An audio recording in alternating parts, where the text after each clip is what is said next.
मणिगण ज्योति सुमिरत दिव्य दृष्टि होती। जय जय मीन वराह कमठ नर हरि बलिवावन। परशुराम रघुबीर कृष्ण कीरति जग पावन। बुद्ध कल की व्यास प्रथु हरिहंस मनवंतर। यज्ञ सब है गरीब ध्रुव वरदेन धनवंतर। बद्रीपति दत्त कपिल देव सनकादिक करुणा करो।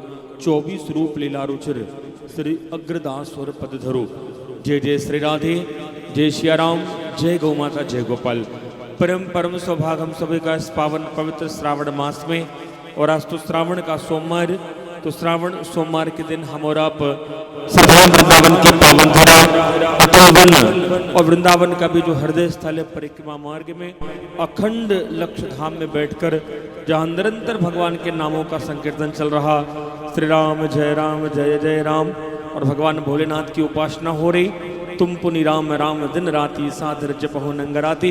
तो कितने कितने प्रसन्न भगवान भोलेनाथ हैं कि 24 घंटे भगवान का नाम उनको मिल रहा। तो हम सभी का परम सौभाग्य कि श्रावण मास में वृंदावन की पावन धरा अटल वन अखंड लक्षधाम के पावन पवित्र सत्संग हॉल में बैठकर परम श्रद्धेय आचार्य श्री विकास जी महाराज जी के पावन सानिध्य में 4 जुलाई से लेकर 30 जुलाई तक श्रीमद् भागवत जी की मंगलमयी कथा जो रात्रिकालीन 9 बजे से आप सभी संतवाणी टेलीविजन के माध्यम से श्रवण कर रहे हैं, हमारे YouTube मुक्तिपथ चैनल के माध्यम से भी कथा का श्रवण कर रहे हैं, और प्रातःकालीन आप सभी भगवान भोलेनाथ की उपासना से जुड़ रहे हैं। लिंग थाप विधवत करी पूजा शिव समान प्रिय मोहि न दूजा। तो हम सभी को भगवान की भक्ति प्रदान करने के लिए श्रावण मास में भगवान की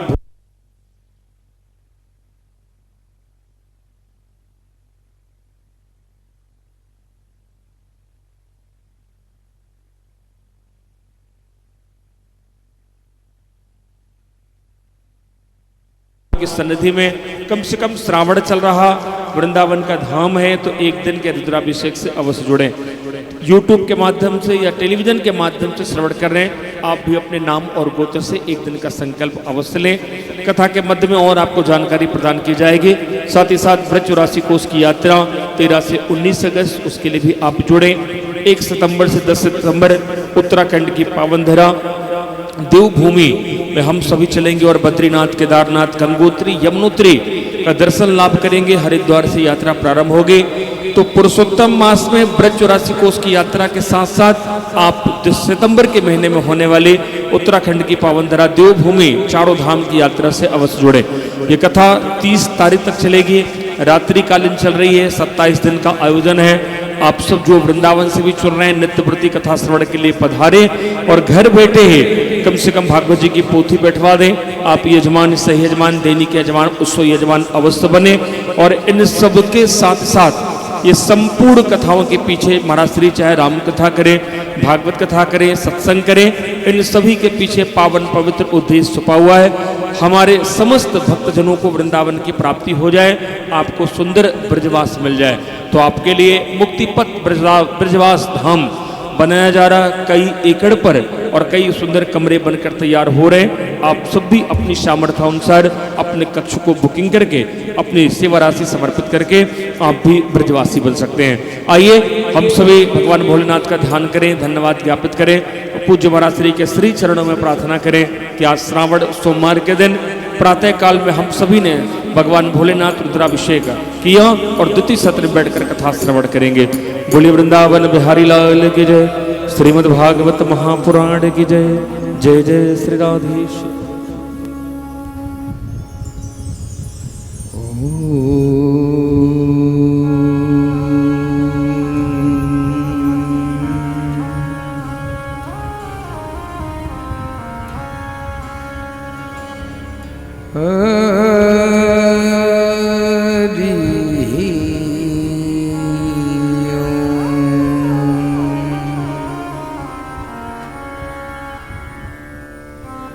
स्वस्ति श्री गणेशाय नमः।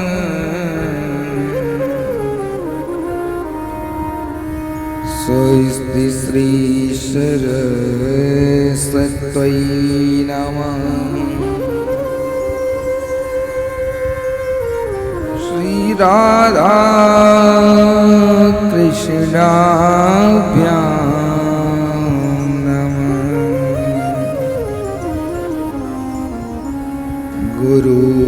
चरण कमलेभ्यो नमः। वरिणानामर्थ संघाना रसानां छन्दसामपि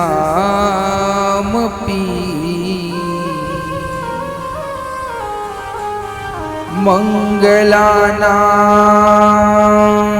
च कर्तारो वन्दे वाणि विनायको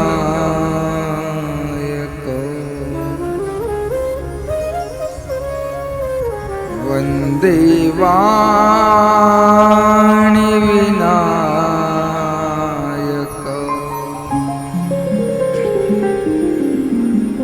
सर्वमङ्गलमाङ्गल्ये शिवे सर्वाद्यसाधिके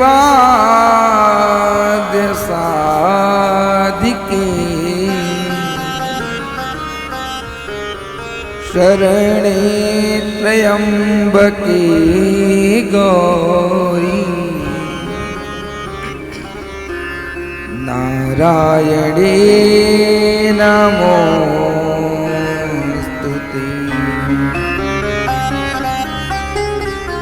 श्री राधे मेरी स्वामिनी मैं राधे तेरो दास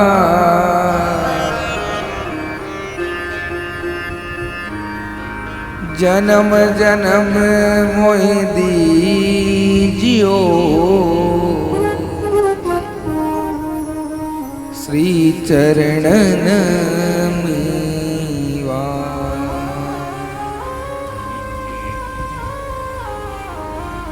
जन्म जन्म मोहि दीजियो श्री चरणन मीवा। गुरुर्ब्रह्मा गुरुर्विष्णु गुरुर्देवो महेश्वरा गुरुर्साक्षात् परं ब्रह्म तस्मै श्री गुरुवे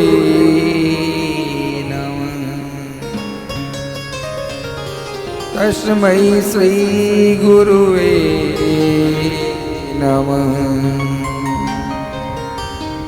मन में है बसी बस चाहे प्रिय नाम तुम्हारा पुकारा करूं बिठला के तुम्हें मन मंदिर में नित्य आरती भव्य उतारा करूं। हे अर्जुन के सारथी मुझको भी ऐसा ज्ञान दो कि तेरे प्रेम की ज्योति जलाए रखूं ऐसा कुछ वरदान दो ऐसा कुछ वरदान दो। प्रेम से बोले बांके बिहारी लाल की राधा रानी सरकार की भक्त वत्सल भगवान की जय जय श्री राम। परम अकारण करुणा करुणालय जगत के पालनहार सृष्टि के संचालक अखिल ब्रह्मांड नायक श्री कृष्ण कन्हैया लाल एवं उनके वामांग में विराजमान रहने वाली अम्बा परम्बा माता जगदम्बा जगत जननी जगत नियंता श्री राधा रानी सरकार, आप दोनों के चरणों में इस दास का सर्वप्रथम कोटि कोटि प्रणाम एवं मंच में मंचस्थ विप्रगण संगीतज्ञ और जो भी इस कथा में अपना अपना सहयोग प्रदान कर रहे हैं, आप समस्त लोगों को इस दास का जय जय श्री राधे। एवं इस प्रांगण में विराजमान आप समस्त भक्त भाव जो नित्य प्रतिदिन परमात्मा की परम मंगलमयी कथा को श्रवण करने के लिए एकत्रित होते हैं, आप समस्त लोगों को भी इस दास का जय जय श्री राधे। प्रेम से बोले बांके बिहारी लाल की जय, राधा रानी सरकार की जय, भक्त वत्सल भगवान की जय। तो आइए मन और वाणी को पवित्र करने हेतु हरि नाम का संकीर्तन, उसके तत्पश्चात पुनः हम लोग परमात्मा की परम मंगलमयी कथा में गोता लगाने का कार्य करें।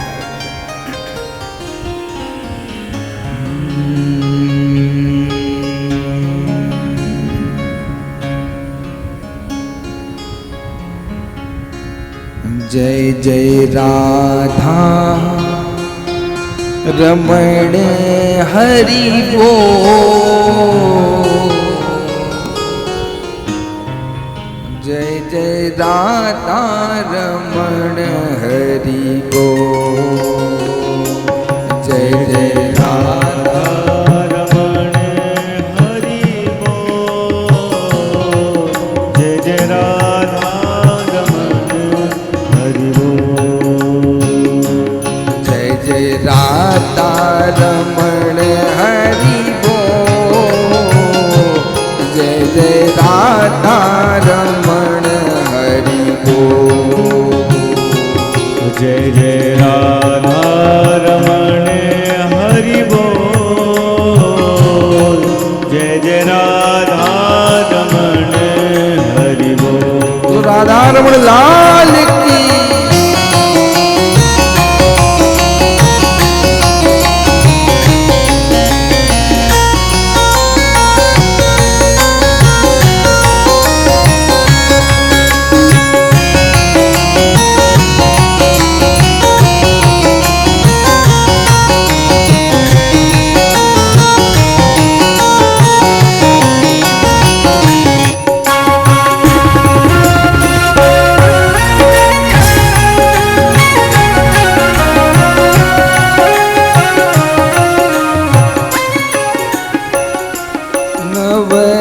नागर नवल चल रसिया, नागर नवल छल रसिया, नागर नवल चल रसिया, नागर नवल छल रसिया, चारों गैया चरैया मेरो मन बसिया, प्यारो गैया चरैया मेरो मन बसिया, करी कालिंदी ओ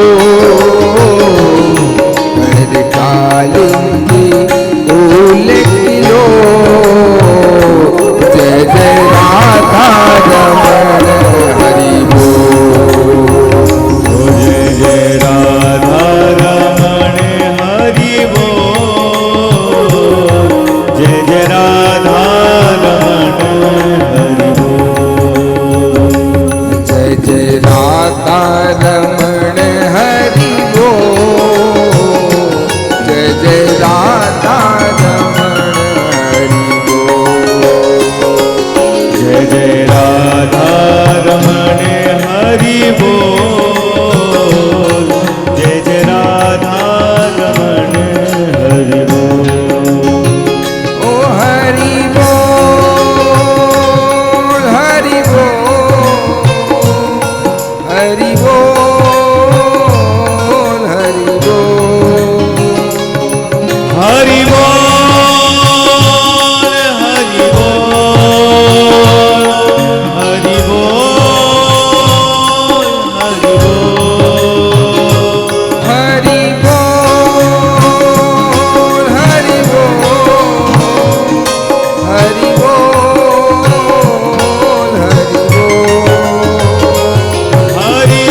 अनिकारो ब्रज छोना सो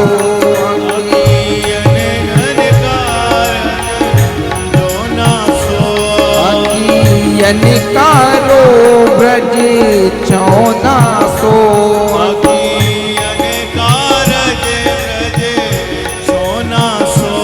अंग अंग में जरद टिठौना सो अंग अंग में जरद टिठौना सो सुखदास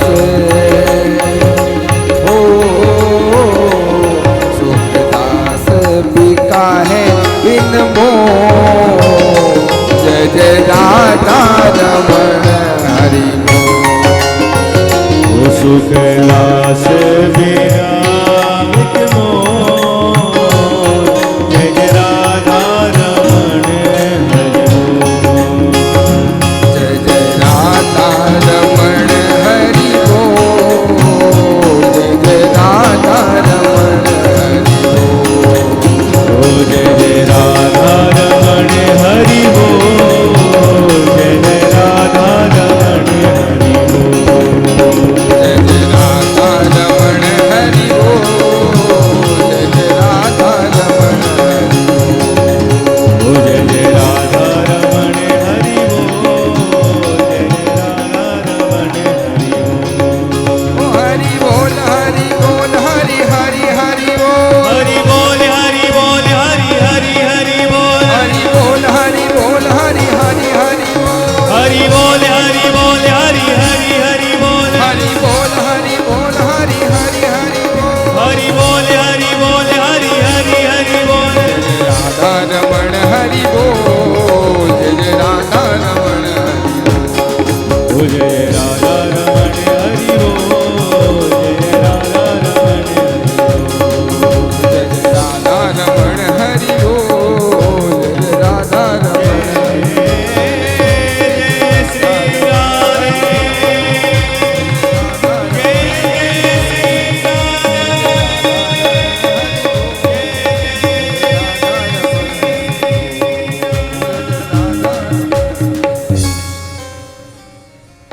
जय जय राधा रमण हरि बोल जय जय राधा रमण हरि बोल बोलो राधा रमण लाल की जय हो बांके बिहारी लाल की जय जय जय श्री राधे। इस प्रकार से मन और वाणी दोनों को पवित्र करने ही तो हरि नाम का संकीर्तन हम लोगों ने किया। अब परमात्मा की परम कृपा से हम लोग परमात्मा के आज सप्तम दिवस की कथा की ओर प्रवेश करेंगे। कहानी का तात्पर्य निरंतर 6 दिनों से परम पिता परमेश्वर की असीम अनुकंपा से और अपने पुण्य प्रतापों के कारण हम लोग परमात्मा की परम मंगलमयी कथा को सुन रहे हैं। पहले भी निवेदन किया महाराज, जन्म जन्मांतर कल्प कल्पांतर युग युगांतर के जब पुण्य उदय होते हैं तब जाके परमात्मा की मंगलमयी कथा में हम प्रवेश कर पाते हैं। तो एक बार पुनः अपने भाग्यों की सराहना करते हुए आप अपने लिए जोरदार तालियां बजाएं। परमात्मा ने आपके अपने कार्यों के लिए निमित्त किया और आपके भाग्य उदय हुए, जिसके कारण आप महाराज परमात्मा की परम मंगलमयी कथा में प्रवेश कर रहे हैं। तो अपने लिए ही जोरदार तालियां बजाओ महाराज, किसी और के लिए अपने लिए बजाओ, क्योंकि भाग्य आपके उदय हुए, हमारे उदय हुए। तालियां बजाने दूसरा कोई तो नहीं आएगा, अपने लिए तो कम से कम हम लोग बजा सकते हैं। दूसरों के कार्यों में दूसरों के लिए बहुत तालियां बजाते हैं, अपने लिए महाराज बड़ा किंचित समय होता है, और उसमें भी अपने स्वागत अपने से ना करें तो महाराज जीवन ही व्यर्थ हो जाए। तो कहने का तात्पर्य परमात्मा ने असीम अनुकंपा कर दिया, हमारा पुण्य प्रताप हमें यहाँ ले आए। लेकिन ये दोनों तो कार्य कर दिए, लेकिन अब हमारा कर्तव्य क्या है? परमात्मा की कथा में आ गए, हमारा पुण्य है, परमात्मा की कृपा है। लेकिन आने के बाद यहाँ कर्म हमें और आपको करना पड़ेगा क्या? परमात्मा की परम कथा को श्रवण करके अपने जीवन की व्यथा को दूर कर लेना। यही हमारा आपका परम कर्तव्य होना चाहिए। तो इसलिए महाराज हम लोगों को मिल करके परमात्मा की परम मंगलमयी कथा को समझ लेना चाहिए, और जो धर्म का कार्य हम कर रहे हैं उसमें वृद्धि होनी चाहिए। देखो ये जो कार्य हो रहा है ये धर्म का ही हो रहा है। कुछ लोग केवल और केवल कथा को, भगवान से जुड़ी चीजों को, वैसे भगवान से जुड़ी तो सारी चीजें हैं, लेकिन जो प्रत्यक्ष रूप से जैसे कथा हो गया, मंदिर बन रहा है, ऐसे कार्यों को करने वाले को आदमी धार्मिक कहता है। कहने का तात्पर्य महाराज धर्म क्या है इस विषय पे चर्चा हो जाए, क्योंकि धर्म का कार्य तो हम करते हैं, लेकिन धर्म है क्या? क्या केवल पूजा करने को धर्म कहते हैं, मंदिर बनाने वाले को धार्मिक कहते हैं, या दान करने को ही धर्म कहते हैं? कहने का तात्पर्य धर्म है क्या? धर्म में महाराज पूजा पद्धति में 72 प्रकार बताए गए कि 72 प्रकार से आप भगवान को प्रसन्न कर सकते हैं। तो कहने का तात्पर्य धर्म क्या है? धारेत इति धर्म है, जो धारण करने योग्य है वास्तव में वही धर्म है, और जो धारण करने योग्य नहीं है वो धर्म नहीं है। तो कहने का तात्पर्य प्रातः काल उठना भी ये धर्म ही कहलाता है।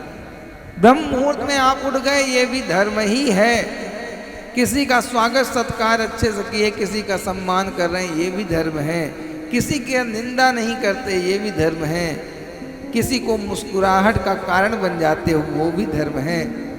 कहने का तात्पर्य धर्म के कई प्रारूप हैं, लेकिन केवल और केवल हमने धर्म का स्वरूप समझ न पाने के कारण केवल भगवान की कथा और दान पुण्य करने को ही धर्म समझ रखा है।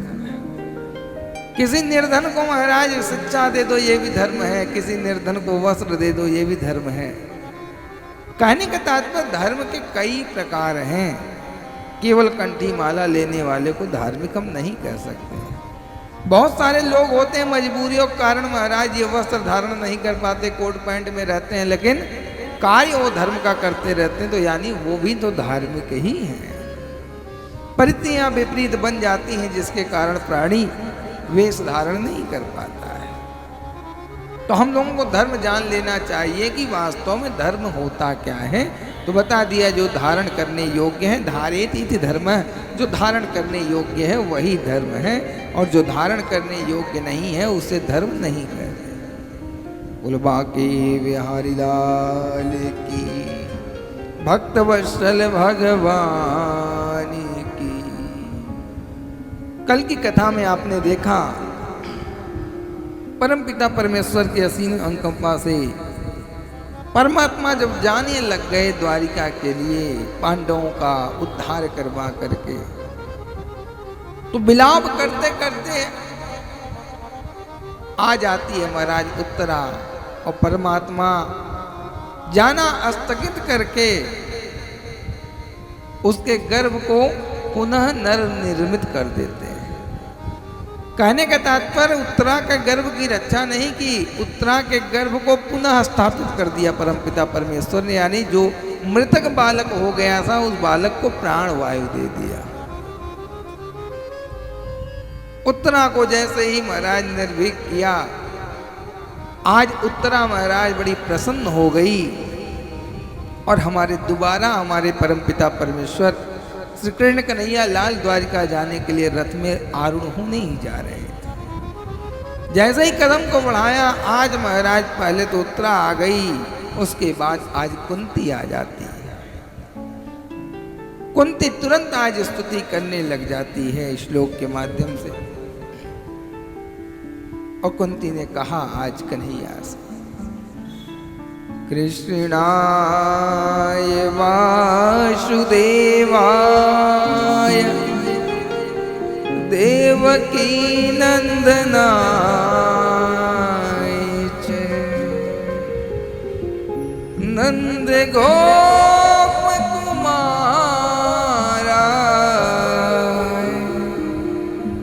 गोविंदाय नमो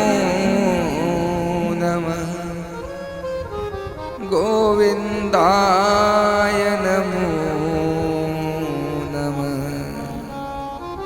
बड़े प्रेम से स्तुति करने लग गई कि कृष्णाय वासुदेवाय देवकी नंदनाय च नंद गोप कुमाराय गोविंदाय नमो नमः। अरे कन्हैया, अरे रुक तो जा। जैसे ही स्तुति सुनी आज कन्हैया समझ गए और बुआ को देखने लग गए। आज बुआ प्रणाम करने लग गई। लाला तेरे चरणों में मैं बार बार बारी जाती हूँ। कन्हैया ने देखा प्रणाम करते हुए आज महाराज कन्हैया बोल बैठे, अरे बुआ मैं छोटा हूँ, तू मेरी बुआ है, मुझे प्रणाम तुझे करना चाहिए, तू मुझे कर रही है, उल्टी गंगा क्यों बहा रही है? कुंती ने कहा मैं जानती हूं तू कोई साधारण भतीजा नहीं है, तू तो साक्षात परमपिता परमेश्वर है। अरे मैं अपने भतीजे को नहीं, मैं तो उस परमपिता परमेश्वर को प्रणाम कर रही हूं जो तेरे अंदर विराजमान है। कन्हैया ने कहा बताओ बुआ क्यों रोकना चाह रही हो? अब तो तुम्हारा सारा कार्य सिद्ध हो गया, अब तो हमें जाने दो। आज कुंती ने कहा लाला मेरा सारा कार्य सिद्ध हो गया, लेकिन वास्तव में जो मेरा कार्य है वो अभी सिद्ध नहीं हुआ है। बोले क्या रह गया बता, वो ही पूरी कर दो। बोले देख सबको तो तूने सब कुछ दिया, लेकिन बुआ तेरी कुछ मांगना चाहती है, इसकी भी मनोरथ को पूर्ण कर दे। कन्हैया यद्यपि सब जानते हैं कि हमारी बुआ मांगना क्या चाहती है, कन्हैया सब जानते हैं, लेकिन महाराज कहना नहीं चाहते और इसी कारण आज बुआ से बच के निकलना चाह रहे थे। कन्हैया ने कहा मांग, तेरे मांगने में देरी हो जाएगी बुआ, लेकिन मुझे देने में देरी नहीं होगी। क्या मांगना चाहती है? कुंती ने कहा देख लाला मैं जानती हूं तू क्षण क्षण बदल जाता है, तू बहुरूपिया है, अपनी बातों से पलटने में तुझे देर नहीं लगेगी, इस कारण मैं चाहती हूं पहले मुझे तू वचन दे कि तू जो मैं मांगूंगी वो पूरा करेगा। कन्हैया ने कहा दिया वचन बुआ, मांग क्या मांगना चाहती है? कुंती ने कहा देख ले बात से मुकरना नहीं है। बोले नहीं बुआ मुकरूंगा नहीं, तू मांग क्या मांगना चाहती है? बोले तूने वचन तो दे दिया था गोपियों को भी, और वचन देने के बाद तू बोला था परसों आएंगे और वर्षों बीत गए, तू गया नहीं। आज मुझे भी वचन दे रहा है, पता नहीं तू देगा कि नहीं देगा, कुछ भरोसा नहीं है। तू संकल्प ले कि मेरे वचन को पूर्ण करेगा। कन्हैया ने कहा चल लिया संकल्प, मांग क्या मांगना चाहती है? अरे तेरा लाला दुनिया को देता है, अपनी बुआ को नहीं देगा, तुम मांग क्या मांगना चाहती है? आज महाराज कुंती ने कहा देख लाला मुझे ये तो देना ही चाहता है, तो मुझे केवल और केवल दुख दे दे जो मेरे पूरे जीवन काल तक बना रहे, और मुझे कुछ नहीं चाहिए। कन्हैया देखने लग गए ऊपर से नीचे और कह दिया बुआ दुनिया मुझसे क्या से क्या मांगती है, अपनी सुख के लिए दिन रात प्रयत्न करती रहती है, कोई बंगला, कोई अटारी, कोई धन दौलत, वैभव, पुत्र इत्यादि मांगता है। अरे तू कैसी बुआ है, तू दुख मांग रही है? अरे कहीं गलती से सुख के बदले दुख तो नहीं निकल गया तुझसे? बुआ ने कहा लाला हमें खूब पता है मैं क्या मांग रही हूं, और जो मेरे मुखार बिंदु से निकला है मैं वास्तव में वही मांग रही हूं। कन्हैया ने कहा होश में आ जा, अरे तू दुख मांग रही है। कुंती ने कहा मैं पहले से होश में हूं लाला, मुझे पता है मैं दुख मांग रही हूं। कन्हैया बड़े आश्चर्य में पड़ गए महाराज की दुनिया हमसे सुख मांगती है और मेरी बुआ दुख मांग रही है। अरे समाज क्या कहेगा हमें कि अरे अपने बुआ का तूने दुख दे दिया। अरे मैं तो समाज में भी धुतकारा जाऊंगा, बुआ तू क्या मांग रही है? आज मुझे भी कलंकी साबित करना चाहती है। अरे तू सुख मांग, दुख क्यों मांगती है? मेरे सम्मान पे ठेस पहुंचेगी, लोग मुझे कहेंगे इतना निष्ठुर है कि अपने बुआ को दुख दे दिया। अरे तू सोच विचार ले, सुख मांग दुख क्यों मांगती है। कन्हैया ने जैसे ही कहा, आज माता कुंती ने कहा, देख लाला दुनिया जो कहे सो कहे, लेकिन मेरा विचार जो है वो निश्चय है कि मुझे केवल और केवल दुख चाहिए। कन्हैया ने कहा सोच ले। बोली मैंने सोच लिया। कन्हैया ने कहा ठीक है मैं दिया, लेकिन पहले बता कि दुख तू मांगना क्यों चाहती है, क्या कारण है दुख के पीछे, ये मैं जानना चाहता हूं। और इस कथा के माध्यम से समस्त संसार भी जान लेगा कि कुंती आखिर में दुख क्यों चाहती है। कुंती ने कहा देख लाला तूने बहुत सही प्रश्न किया है, मैं बता देना चाहती हूं कि मैं क्यों दुख चाहती हूं। और ये प्रसंग हम लोगों को भी सीख लेना चाहिए कि महाराज आज कुंती वास्तव में दुख क्यों चाहती है। हमने बहुत कथाएं सुनी हैं, जानते भी हैं, लेकिन महाराज जानते हुए इस प्रसंग को मानते नहीं हैं। आज कहती है देख लाला तूने बहुत बढ़िया प्रश्न किया, मैं दुख क्यों चाहती हूं बताऊं। बोले बता। बोली देख जब तक मेरे जीवन में दुख था तब तक तू था कि नहीं था। कन्हैया ने कहा हाँ मैं तो था। बोली जब तक मेरे पास दुख था तब तक तुम थे, और आज जब सब कुछ मिल गया, राज्य मिल गया, वैभव मिल गया, कीर्ति यश अपयश सब मिल गया, तो आज तुम जा रहे हो। कन्हैया ने कहा हाँ भैया मैं तो जा रहा हूं, क्योंकि सारा काम तेरा हो गया, क्या करूंगा। बोली मेरे दुख मांगने का कारण यही है कि दुख रहेगा तो तू रहेगा, और दुख चला जाएगा तो तू चला जाएगा। तो मैं तो तुमसे प्रेम करती हूँ, तुझसे लगाव रखती हूँ, मुझे सुख से कोई, मेरे मन में कोई भी भाव सुख का नहीं है। मुझे तुझे प्राप्त करना है और तू दुख में मिलेगा, ये बात मुझे पता चल गई, क्योंकि हमने दुख में देखा तो तू मेरे साथ था, और आज सुख आया तो तू मुझसे दूर जा रहा है। कहने का तात्पर्य जब दुख आता है जीवन में, परमात्मा का नाम, परमात्मा का ध्यान, बार बार हम भगवान को याद करते हैं, और जैसे ही सुख आता है हम परम पिता परमेश्वर को न चाहते हुए भी भूल जाते हैं। यद्यपि कोई चाहता नहीं परमात्मा को भूलना, लेकिन सुख ऐसा हमारे जीवन में होता है कि सुख आने के बाद हम परम पिता परमेश्वर को भूल ही जाते हैं, इसमें कोई दो राय नहीं है। क्योंकि सुख के अंदर ऐसे ही अवगुण भरे हुए हैं जिसके कारण हम परमात्मा से दूर हो जाते हैं। और आज महाराज जैसे ही कुंती ने बताया, आज हमारे नारायण यानी कन्हैया प्रसन्न हो गए। बोले धन्य हो तुम जैसी कुंती बुआ, या तुम जैसे भक्त हो जाएं तो संसार मुझे प्राप्त करने में देरी नहीं होगी, संसार मुझे बड़े आसानी से प्राप्त कर लेगा। लेकिन आज का समाज जो है वो केवल और केवल सुख की आकांक्षा लिए बैठा हुआ है, और परमात्मा से केवल और केवल सुख चाहता है, जिसके कारण दिन रात दुखी रहता है। कुंती दुखी होते हुए भी सुख की आकांक्षा नहीं करती, क्योंकि दुख में ही उसे सुख की अनुभूति हो रही। क्यों? क्योंकि परम पिता परमेश्वर श्री कृष्ण कन्हैया लाल उनके साथ हैं, भगवान हैं। कभी आप अनुभव कीजिए अपने जीवन में, जब कष्ट खूब बढ़ता है तब परमात्मा याद आते हैं, हाय राम हाय भगवान तब आता है। और जब सुखी रहता है प्राणी तब केवल दिखावा रूपी राम का नाम आता है। हृदय से जब आदमी रोता है, दुख में रहता है, तब परमात्मा का हृदय से नाम लेता है। और जब ज़्यादा सुख आ जाता है तो आडंबर करके परमात्मा का वैसे नाम लेता है, हृदय से परमात्मा को भज नहीं पाता।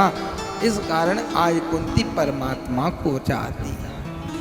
बोले बांके बिहारी लाल की, राधा रानी सरकार की।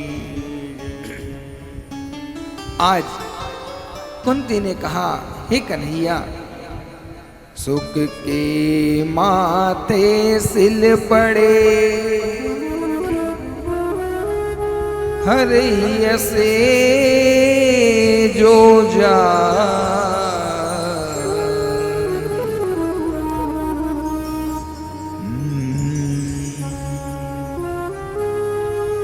सुख के माथे सिल पड़े, हर ही से जो जा और बलिहारी वा दुख की जो पल पल नाम रटा। बलिहारी वा दुख की जो पल पल नाम रटा, पल पल नाम रटा। आज कुंती कहती है कि सुख के माथे सिल पड़े, हर ही ऐसे जो जाए। सुख के माथे पे सिल क्यों मारना चाहती है? क्यों महाराज? क्योंकि महाराज परमात्मा से इंसान दूर हो जाता है और दुख बलिहारी व दुख की जो पल पल नाम रटाए। अरे परम पिता परमेश्वर का दुख में सुमिरन तो होता है हृदय से, इस कारण मैं तो बलिहारी जा रही हूं दुख के कारण। आज परमात्मा ने जैसे ही सुना, परमात्मा अपना जाना स्थगित कर देते हैं और कुंती के साथ उनके महल में चले जाते हैं। ऐसी महान कुंती बुआ है, ऐसी महान भक्त है कुंती, परमात्मा को रोक लेती है। और आज जैसे ही गए देखा युधिष्ठिर को, युधिष्ठिर बड़े उदास बैठे हुए हैं। कन्हैया ने पूछ लिया क्या कारण है, क्यों उदास हो बड़े भैया? युधिष्ठिर बताने लग गए जिस सिंहासन के लिए हमने अपनों को मारा, अपनों का सर्वनाश किया। अरे रात्रि को सपने में, स्वप्न में भी वही आते हैं और मेरी इच्छा नहीं करती इस राज सिंहासन पर बैठने।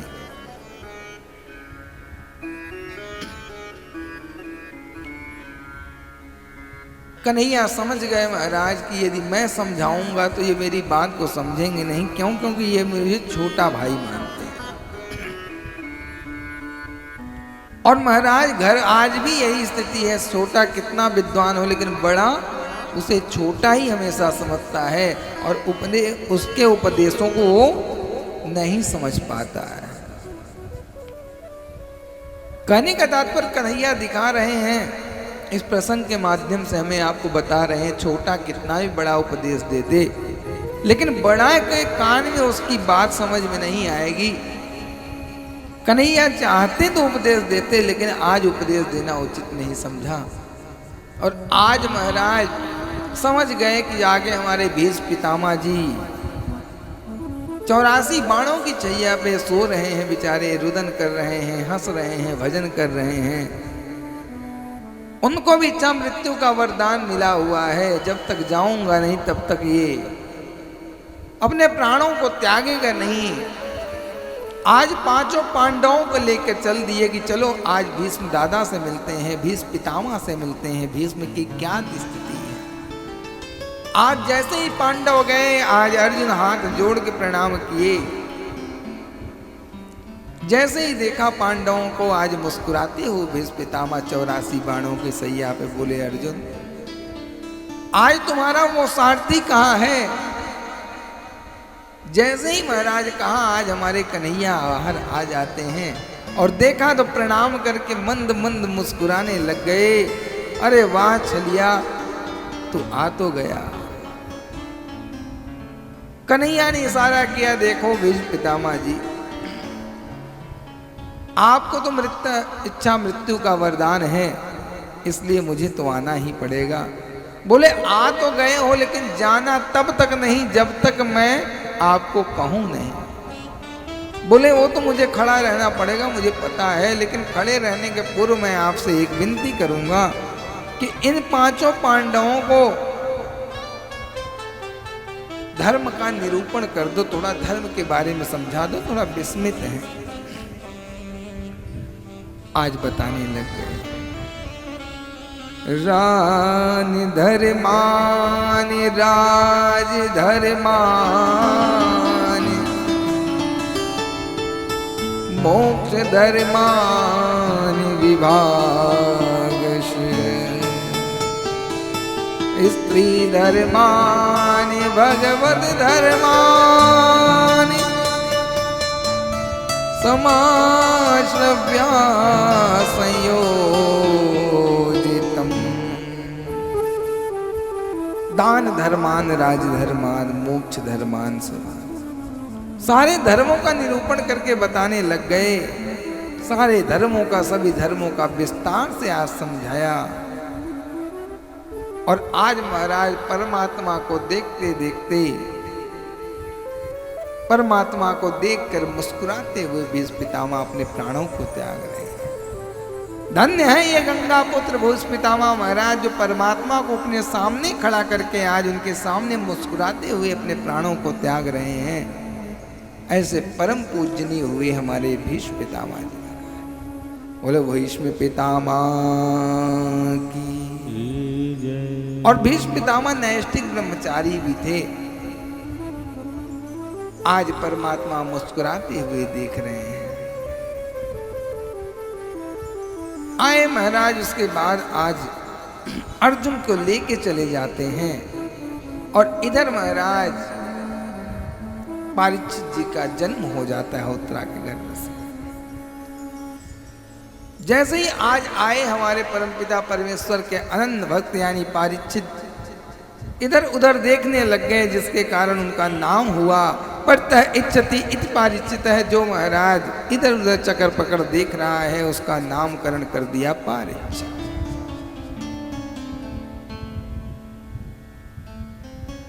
और इसी बीच महाराज हमारे विदुर महाराज, बहुत दिन हो गया वो हस्तिनापुर आए और पांडवों ने खूब स्वागत सम्मान किया। और जैसे ही रात्रि का बेला हुआ, आज महाराज धृतराष्ट्र के पास गए विदुर जी। और विदुर जी ने पूछा, धृतराष्ट्र तुम्हारा स्वागत सत्कार कैसा हो रहा है? पांडव तुम्हें किस प्रकार से रखते हैं? आज धृतराष्ट्र ने महाराज प्रशंसा के पुल बांध दिए। अरे क्या बताऊं विदुर जी, जितनी सेवा मेरे पुत्र दुर्योधन भी नहीं करते थे, कौरव भी नहीं करते थे, उससे कहीं ज्यादा सेवा हमारा पांडव करते हैं। विदुर जी को बहुत क्रोध आया। विदुर जी ने आज क्रोध में कहा, अरे मूर्ख धृतराष्ट्र, जिन पांडवों को महाराज तूने मारने के लिए लाख प्रयत्न किए, आज उन्हीं की रोटी उन्हीं के टुकड़ों पे पल रहा है। अरे तेरे अंदर थोड़ी बहुत लज्जा बची है कि सारी बेच खाई। अरे मूर्ख धृतराष्ट्र, बहुत आज डांट फटकार लगाई। और जैसे ही महाराज डांट फटकार लगाई, आज रुदन करने लग गए धृतराष्ट्र और बोले, विदुर जी आप बताएं कि हम तो अंधे हैं ही हैं, हमारी पत्नी भी हमारा अनुसरण करके अंधी बनी है। यानी कहने का तात्पर्य धृतराष्ट्र तो अंधे थे, लेकिन गंधारी अंधी नहीं थी, लेकिन पति का अनुसरण करती थी। बोले अब हम कहाँ जाएं और किनके यहाँ जाएं, कैसे हमारा जीवन चले, कुछ बताओ। बोले कह रहे अब तो जाकर के परमपिता परमेश्वर के शरणों में चला जा, तेरी अंतिम गति होने वाली है। और इस समय भी तू अगर भगवान को नहीं भजेगा तो कब भजेगा? बोले अंधा हूं मैं, कैसे जाऊं, कहाँ जाऊं, आप बताएं। बोले अरे मेरे साथ चल, तुझे भगवान का भजन करने का समय मिल जाएगा। आज अर्धरात्रि में ही महाराज विदुर जी गांधारी और धृतराष्ट्र को लेके चल पड़े हैं। गए महाराज बद्री विशाल धाम में, और बद्रीनाथ में जाकर के महाराज हमारे धृतराष्ट्र महाराज 5 दिन तक परमात्मा के बिना जल फल बिना भोजन के तपस्या में लीन हो गए। और अंत तो गत्वा परमपिता परमेश्वर को प्राप्त हो गए। और उन्हीं का अनुसरण करते हुए उनकी पत्नी गांधारी भी महाराज सतीत्व को प्राप्त हो गई। आज एक अगर सच्चा संत मिल जाए तो वास्तव में जीवन धन्य हो जाता है। इधर नारद जी महाराज आ जाते हैं, अर्जुन पांडव इत्यादि महाराज आज अपने ताऊ जी को ढूंढ रहे हैं। तुमरु गंधर्व के साथ नारद जी ने आए। नारद जी ने कहा, अरे पांडव तुम अब अपने ताऊ जी की खोज में मत निकलो। अरे उनका तो विदुर जी ने उद्धार करवा दिया और उनका कल्याण परमात्मा कृपा से हो गया। बोलो बांके बिहारी लाल की जय। राधा रानी सरकार की जय। भक्त वत्सल भगवान की जय जय श्री राम। तो इस प्रकार महाराज परमपिता परमेश्वर की असीम अनुकंपा से धीरे धीरे कथा अपने आगे क्रम में बढ़ती हुई। तो आइए भजन और सत्संग के माध्यम से थोड़ा हम लोग आगे बढ़ते हैं। बोलो बाके बिहारी लाल की जय। भक्त वत्सल भगवान की।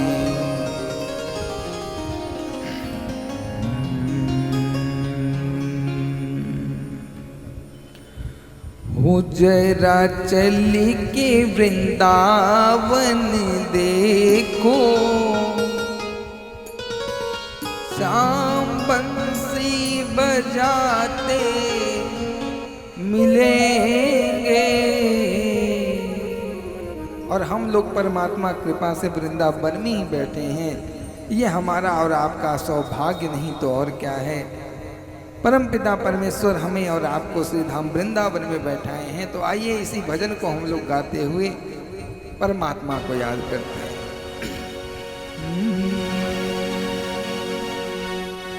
हो जरा चल के वृंदावन देखो, श्याम बंसी बजाते मिलेंगे।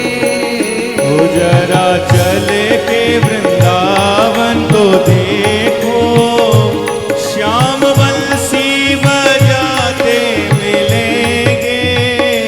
जरा चल के वृंदावन देखो, श्याम बंसी बजाते मिलेंगे। हो जरा चले के वृंदावन तो देखो, श्याम मुरली बजाते मिलेंगे। और बाके बिहारी लाल की।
झूल रही होगी श्यामा प्यारी, मेरे मोहन झूलाते रहेंगे। जरा चल के वृंदावन देखो, हो जरा चल के वृंदावन तो देखो, ओ श्याम बंसी बजाते मिले हो। जरा चल के वृंदावन तो देखो, श्याम बंसी बजाते मिलेंगे। बोलो बंसी वाले की।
मेरे मोहन मनाते मिलेंगे।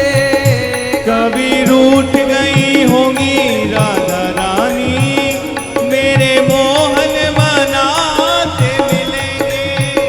जरा चल के वृंदावन तो देखो, ओ जरा चल के वृंदावन तो देखो, श्याम बंसी बजाते मिलेंगे। चल के वृंदावन तो देखो, श्याम बंसी बजाते मिलेंगे। जरा चल के वृंदावन तो देखो, श्याम बंसी बजाते मिलेंगे। जरा चल के वृंदावन देखो, श्याम बंसी बजाते मिलेंगे। जरा चल के वृंदावन तो देखो, श्याम बंसी बजाते मिलेंगे। श्याम बंसी बजाते मिलेंगे, श्याम बंसी बजाते मिलेंगे।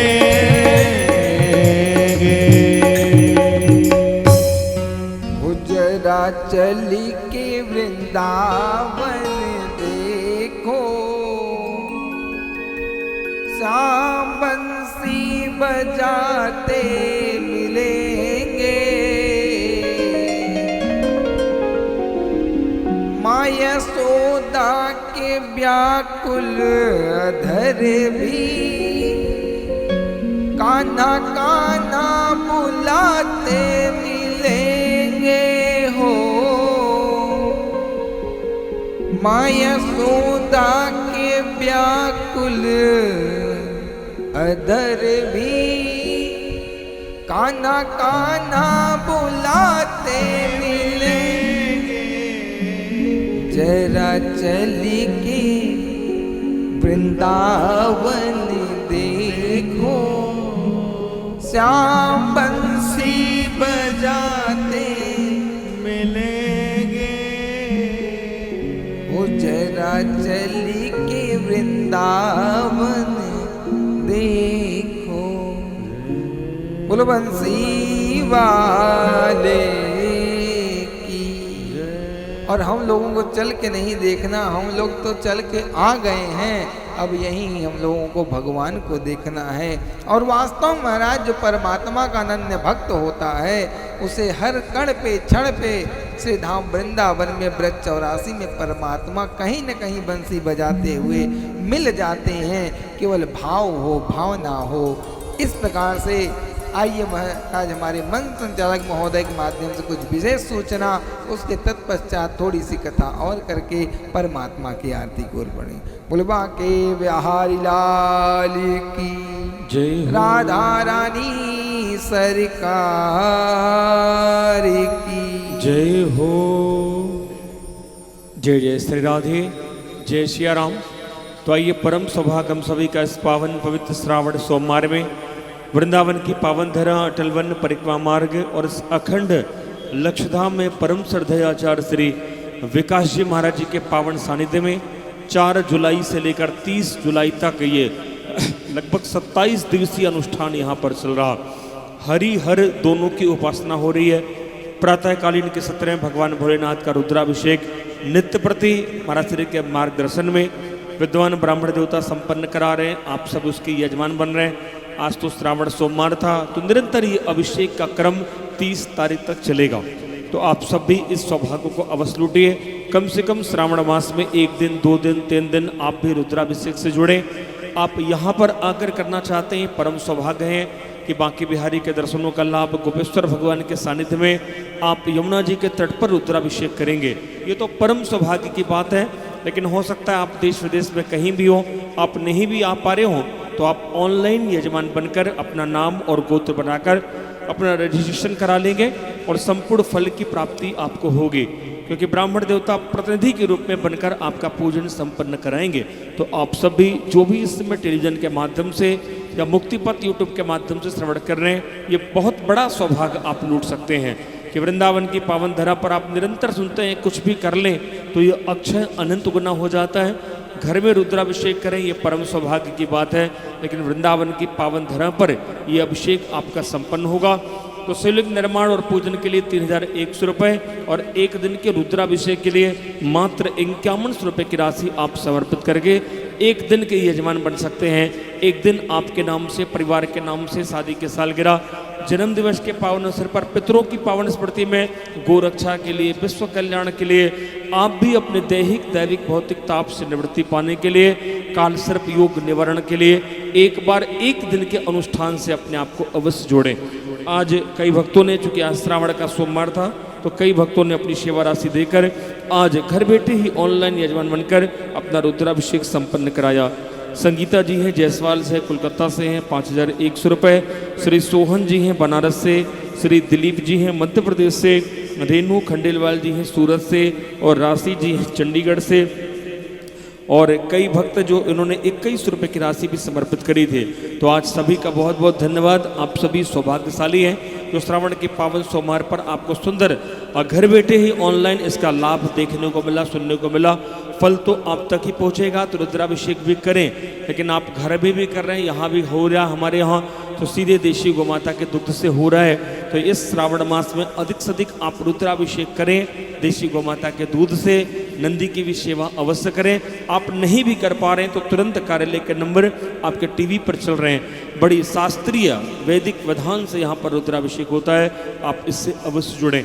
पूज्य महाराज श्री के सानिध्य में यह अनुष्ठान 30 तारीख तक चलेगा। तो आप भी घर बैठे भागवत जी की पोथी बैठवा सकते हैं, आपके नाम से भागवत जी की पोथी हो जाएगी। यहाँ पर आकर भी कथा श्रवण कर सकते हैं। तो ये अनुष्ठान 30 तारीख तक चलेगा। तो संपूर्ण आयोजन में आप यजमान, सह यजमान, दैनिक यजमान या उत्सव यजमान बनकर भी संपूर्ण कथा का लाभ प्राप्त कर सकते हैं। पुरुषोत्तम मास 18 तारीख से प्रारंभ हो रहा और 13 से 19 अगस्त हम और आप वृंदावन ब्रज 84 कोष की यात्रा विशेष वाहनों के द्वारा संपन्न होने जा रही है। अधिक से अधिक संख्या में भक्तगण पधार रहे हैं। आप भी महाराज जी के मार्गदर्शन में 13 से लेकर 19 अगस्त तक एसी वाहनों के द्वारा यात्रा होगी। तो आप सभी अवश्य जुड़ें। कार्यालय के नंबरों पर अपना रजिस्ट्रेशन अवश्य करा लें। स्थान सीमित है, जो पहले आएगा वही पहले जा पाएगा। तो अतिशीघ्र आप कार्यालय पे फ़ोन करके अपना रजिस्ट्रेशन और अपने इष्ट मित्रों सहित पधार कर इस 84 से चक्र से मुक्त होने के लिए एक बार वृंदावन की 84 कोष की परिक्रमा आप सभी अवश्य करें। उसके साथ ही साथ सितंबर में हम और आप देवभूमि उत्तराखंड की पावन धरा बद्रीनाथ, केदारनाथ, गंगोत्री, यमुनोत्री का दर्शन करेंगे। हरिद्वार माँ गंगा के तट से वो यात्रा संपन्न प्रारंभ होगी। तो उसके लिए भी आप अपना रजिस्ट्रेशन अवश्य कराएं और अतिशीघ्र अपनी सूचना कार्यालय में अवश्य दें। और इन सबके साथ जो संपूर्ण कार्यक्रम का उद्देश्य महाराज श्री का रहता है कि आप सभी भक्तजनों को मुक्ति पथ ब्रजवास धाम में आपको वृंदावन की प्राप्ति हो जाए, आपका एक कक्ष बन के तैयार हो जाए, आप वृंदावन से जुड़ जाएं। क्योंकि वृंदावन और भगवान श्री कृष्ण में किंचित मात्र भी भेद नहीं है। हो सकता है आपका जन्म देश विदेश में कहीं भी हुआ हो, लेकिन पूज्य महाराज श्री के कुशल मार्गदर्शन में आपको ब्रजवासी होने का सौभाग्य मिल रहा। और बहुत छोटी छोटी सेवा राशि देकर अपनी बुकिंग आप करा सकते हैं। 21,000 रुपये, 31,000 रुपये, 51,000 रुपये की राशि देकर आप अपना 2 BHK, 1 BHK, स्टूडियो अपार्टमेंट, कई प्रकार के जो कक्ष बनाए जा रहे हैं, कई एकड़ पर वो प्रोजेक्ट बनकर तैयार हो रहा। ठाकुर जी का मंदिर, पार्क रहेगा, आप सबके लिए कक्ष रहेंगे, नित्य प्रति कथा कीर्तन का हम सभी आनंद लेंगे। तो अतिशीघ्र कार्यालय के नंबर पर फ़ोन करें और तुरंत अपनी सेवा राशि समर्पित करके बुकिंग राशि, अपने कक्ष की बुकिंग आप सभी अवश्य कराएं और अतिशीघ्र आप ब्रजवासी बने। और कक्ष के बारे में संपूर्ण जानकारी के लिए हमारे अधिकारी पदाधिकारी निरंतर फ़ोन कॉल पे बैठे रहते हैं। अब चूंकि ये लाइव 1 घंटे का, तो उतनी ज़्यादा जानकारी तो आपको नहीं मिल पाएगी, लेकिन आप फ़ोन के माध्यम से संपूर्ण जानकारी प्राप्त कर सकते हैं। कैसे आपको पेमेंट देनी है, कक्ष कब तक आपको मिलेगा, उसमें और क्या क्या आपको लोगों के लिए सुविधा रहेगी, इसके लिए अवश्य कार्यालय में फ़ोन करें। रामकथा भागवत कथा के लिए, कल के अनुष्ठान के लिए आप सभी अवश्य जुड़ें। तो आज कई भक्तों ने अपनी बुकिंग कराई है अपने कक्षों की। उनके पवित्र नामों की घोषणा कर दूं। नीलम भाटिया जी हैं इंदौर से 1 BHK के लिए, कविता कंवर जी हैं लखनऊ से एक स्टूडियो अपार्टमेंट के लिए, पवन जी हैं गाजियाबाद से 1 BHK के लिए, और श्रेया सिंह जी हैं रायपुर छत्तीसगढ़ से। आपने भी 1 BHK के लिए अपना रजिस्ट्रेशन, अपनी बुकिंग करा ली है। तो आप सभी ब्रजवासी हो गए। जैसे कथा का संकल्प कर लो तो ठाकुर जी हृदय में आकर अवरुद्ध हो जाते हैं। आप तो उन्हीं की पावन धरा पर एक कमरा लेने वाले हैं, तो आज से ही बांके बिहारी आपके हृदय में अवरुद्ध होने वाले हैं। तो आप सभी को बहुत बहुत बधाई। तो संपूर्ण जानकारी के लिए तुरंत कार्यालय में फ़ोन करें और हमारे YouTube चैनल मुक्ति पथ को भी आप जरूर सब्सक्राइब कर लें, ताकि अभी महाराज जी की 1 घंटे की कथा, इसके पहले की भी भागवत कथा, राम कथा अभी सुक्ताल में संपन्न हुई, वृंदावन में कई कथा, उन संपूर्ण कथाओं का आनंद आप अपने मोबाइल पर प्राप्त कर सकते हैं। आइए इन्हीं मंगलमय सूचनाओं के साथ पुनः कथा क्रम से जुड़े। बोलिए वृंदावन बिहारी लाल की जय, श्रीमद् भागवत महापुराण की जय। जय जय श्री राधे, जय गौ माता, जय गोपाल। प्रेम से बोले बांके बिहारी लाल की। दुखों से जो ठोकर खाई न होती, दुखों से जो ठोकर खाई न होती, तुम्हारी प्रभु याद आई न होती,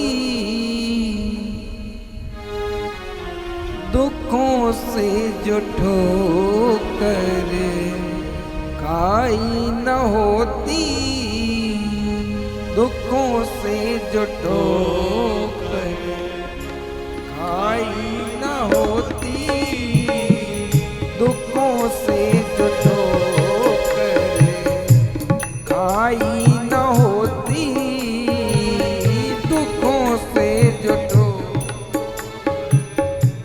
खाई न होती, तुम्हारी प्रभु याद, तुम्हारी प्रभु याद आई न होती, दुखों से जो ठोकर खाई न होती, दुखों से जो ठोकर खाई न होती।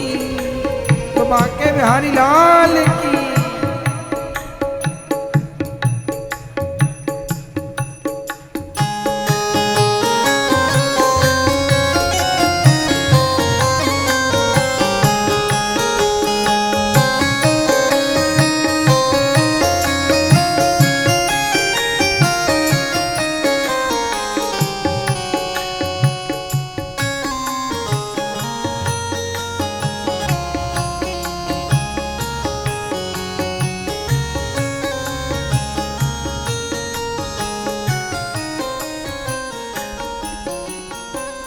कभी जिंदगी में ये आंखें न खुलती, कभी जिंदगी में आंखें न खुलती, कभी जिंदगी में ये आंखें न खुलती, कभी जिंदगी में आंखें न खुलती, अगर रोशनी तुमसे पाई न होती, अगर रोशनी तुमसे पाई न होती, दुखों से जो ठोकर खाई न होती, दुखों से न ठोकर खाई न होती,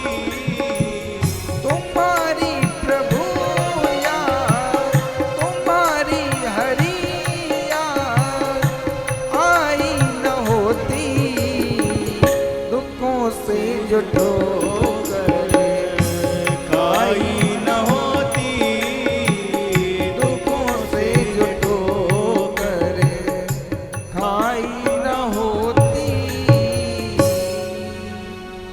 तुम्हारी हरि याद आई न होती, दुखों से जो ठोकर खाई न होती, तुम्हारी प्रभु याद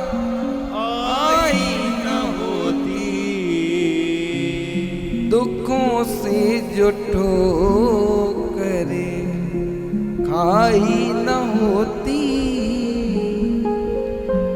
वास्तव महाराज परमात्मा की याद तो तभी आती है जब हम दुखों के ठोकरों से परेशान हो जाते हैं, अश्रुपात करने से भी काम नहीं चलता, तब जाके परम पिता परमेश्वर की याद आती है।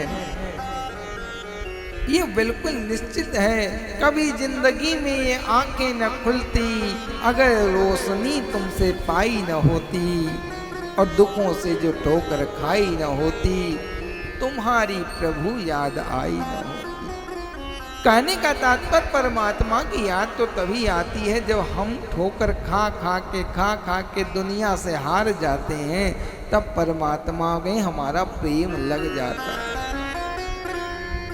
इस कारण महाराज बार बार कथा का एक ही सार है कि परमात्मा से प्रेम पहले लग जाए, बाद में लगाना ही पड़ेगा।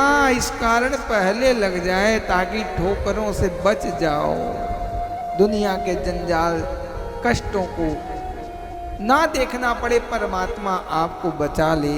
इस कारण बार बार एक ही निवेदन कि परमात्मा से प्रीति लगाओ और दुखों को ठोकरों को मत खाओ, परमात्मा से प्रेम लगाओ। बुलबा के बिहारी लाल की। आज परमपिता परमेश्वर अर्जुन को लेके गए, 7 महीने बीत गए, अर्जुन आए नहीं। आज महाराज पांडव बड़े दुखित हैं, क्या कारण है भैया आए नहीं। आज महाराज जैसे ही देखा महाराज के सामने आज अर्जुन आ रहे हैं, और जो अर्जुन गए थे वो अर्जुन आज नहीं आ रहे हैं। यानी जो महाराज प्रकाश में अर्जुन गए, सर्व सामर्थ्य में अर्जुन गए, आज महाराज असहाय अर्जुन लौट रहे हैं, कांतहीन अर्जुन लौट रहे हैं। यानी जो अर्जुन गए वो अर्जुन वापस नहीं आ रहे हैं। कारण क्या है महाराज? मुंह लटका हुआ कांतहीन उदास चेहरा लेकर अर्जुन आ रहे हैं। युधिष्ठिर ने देखा, दौड़ के गए, अंक भर लिया, क्या बात है भ्राता, आप कांतहीन, उदास, दुखी, असनीय, असहाय, क्या कारण है, क्यों कष्ट में हो? रुदन करने लग गए, भैया जो हमारे कुल के पालनहार हैं, जो हमारे कुल के संचालक हैं, जो हमारे घर को चलाने वाले थे, वो परम पिता परमेश्वर इस सृष्टि को, इस धरा को छोड़ के चले गए। जैसे ही महाराज आज युधिष्ठिर ने सुना, पांडवों ने सुना, कुंती ने सुना, ओ हो हमारे कुल के संचालक श्री हरि चले गए।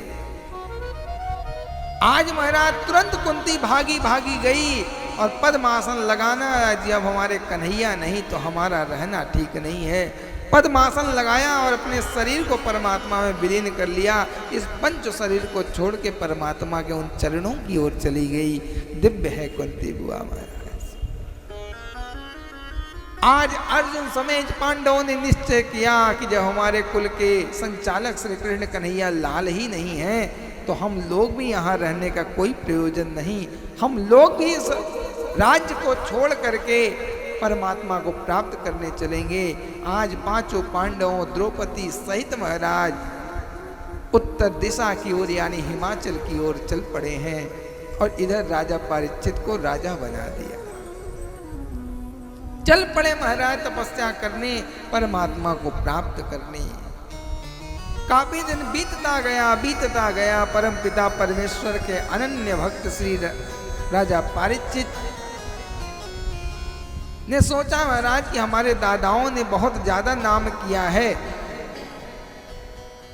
और जरा चल के देखेंगे हमारा राज्य चल कैसे रहा। आज राज्य का निरीक्षण किया करने चल पड़े हैं। जैसे ही राज्य का निरीक्षण करने चल पड़े महाराज, तुरंत आज महाराज आगे गए, आगे देखा महाराज बड़ी बुरी स्थिति दिखी। और ये बात महाराज द्वापर के अंत की बात है, यानी 5215 वर्ष 20 वर्ष पहले की बात है। देखा महाराज स्थिति क्या बन पड़ी है कि आज गऊ और बछड़े को एक काला काला पुरुष पीट रहा है। बड़ी निर्दयता के साथ देखा राजा परीक्षित ने, बड़े धार्मिक राजा थे, बड़े क्रोध में आ गए, म्यान से तलवार निकाली और लेके दौड़ पड़े उस कलिकाल की ओर। देखा कलिकाल ने महाराज कि राजा परीक्षित आ रहा है, मेरे प्राणों को ले लेगा। तुरंत आज महाराज चरणों में गिर गया, त्राहि माम त्राहि माम त्राहि माम, शरणागति शरणागति। झुक गया चरणों में महाराज। राजा परीक्षित ने देखा ये तो महाराज झुक गया। तुरंत आज चरणों के पकड़ के बोला, देखो राजन, हर क्षत्रिय का धर्म होता है, राजा का धर्म होता है, यदि कोई चरणों में शरणागति ले ले तो उसे क्षमा कर देना चाहिए। आप तो राजा हैं।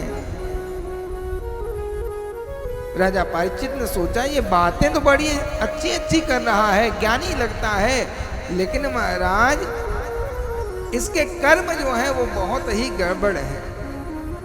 यानी आज धर्म पे महाराज कुठाराघात कर रहा है और महाराज ये बन रहा है ज्ञानी। तुरंत बड़े क्रोध में आ गए, बोले मैं तुझे क्षमा तो करता हूं, लेकिन यथाशीघ्र मेरी नजरों से दूर हो जा और मेरे राज्य से बाहर चला जा। जैसे ही राज्य से बाहर का नाम लिया महाराज तो उसे याद आया, तुरंत हाथ जोड़ के निवेदन करने लग गया, हे राजा परीक्षित, आपने मुझे क्षमा किया, मैं समझ गया, लेकिन मुझे ये बताइए, आपने कहा कि मेरे राज्य से बाहर चला जा। जहां तक पूरी सृष्टि है वहां तक एक छत्र राज्य आपका है, अब मैं जाऊं तो जाऊं कहां, मुझे आप बताएं। कहने का तात्पर्य उस समय पूरी सृष्टि जहां तक थी तहां तक हमारे एक छत्र राज्य हमारे राजा परीक्षित का। बोले जाऊं तो जाऊं कहां, आप बताइए, मुझे थोड़ा सा कुछ जगह दे दीजिए, मैं भी रहना चाहता हूं। राजा परीक्षित ने सोचा बात तो बिल्कुल सही कह रहा है, जहां तक देखो वहां मेरा ही राज्य है।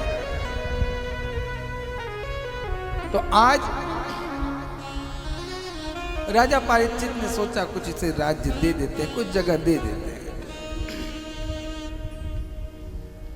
बोले चलो भाई कुछ राज्य कुछ जगह तुमको मैं दे देता हूं। बोले लेकिन स्थान तो दे दूं, लेकिन तुम्हारे अंदर अवगुण ही अवगुण है, गुण तो है नहीं, किस बात के लिए स्थान दूं? कोई गुण हो तो एक बार तुमको स्थान दूं। कलिकाल ने कहा, कलियुग ने कहा, हे परम पिता परमेश्वर के अनन्य भक्त श्री राजा परीक्षित, मेरे अंदर अवगुण तो बहुत हैं, इस बात की पुष्टि मैं स्वयं कह रहा हूं। मैं बहुत अवगुण से भरा हुआ हूं, अवगुण का खान हूं, लेकिन आपने कहा मेरे अंदर कोई गुण नहीं है। ऐसा नहीं है, मेरे अंदर भी एक ऐसा गुण है जो किसी और युग में नहीं है महाराज। और वास्तविकता यही है, कितना भी बड़ा पापी अधर्मी व्यक्ति हो, कितने भी अवगुण का खान लिए हो, लेकिन एक गुण उसके अंदर ऐसा होगा जिसके कारण वो पूजनीय होगा, पूजा जाएगा। तो कलिकाल के अंदर 99% अवगुण भरे हुए हैं, लेकिन 1% बहुत अच्छा गुण है, जिसके कारण कलिकाल को राजा परीक्षित भी जगह देते हैं। वो क्या था? आज पूछा कौन सा गुण है, बताने लग गया कि यत् फलम नास्ति तपसा ना योगेन समाधिना और तत्फलम लभते सम्यक कलौ केशव कीर्तनात्। अरे भगवान, मेरे अंदर कौन गुण है? जो गुण महाराज यत् फलम नास्ति तपसा, यानी जो अन्य युगों में तपस्या करने से भी फल नहीं प्राप्त हो पाता, यानी परमात्मा की प्राप्ति ना योगेन समाधिना, ना योग के समाधान से कर पाता इंसान। और महाराज यदि कलिकाल में परमात्मा का नाम भी ले लिया जाए मेरे रहते हुए, तो परमात्मा कृपा से जो योग से संभव नहीं है, तपस्या से संभव नहीं है, वो केवल कलौ केवल कीर्तनाद, यानी केशों के कीर्तन से ही वो बड़ी आसानी से प्राप्त हो सकता है परमात्मा। और तुलसीदास ने भी इस बात का वर्णन किया चौपाई के माध्यम से।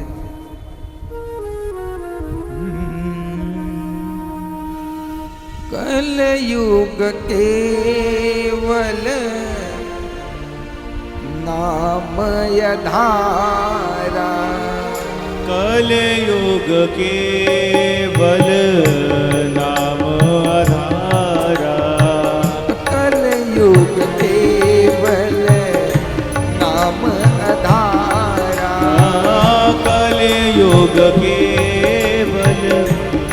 नाम आधारा। सुमिर सुमिर नर उतरहि पारा। सुमेरे सुमेरे नर उतरहि पारा। कलयुग केवल नाम आधारा।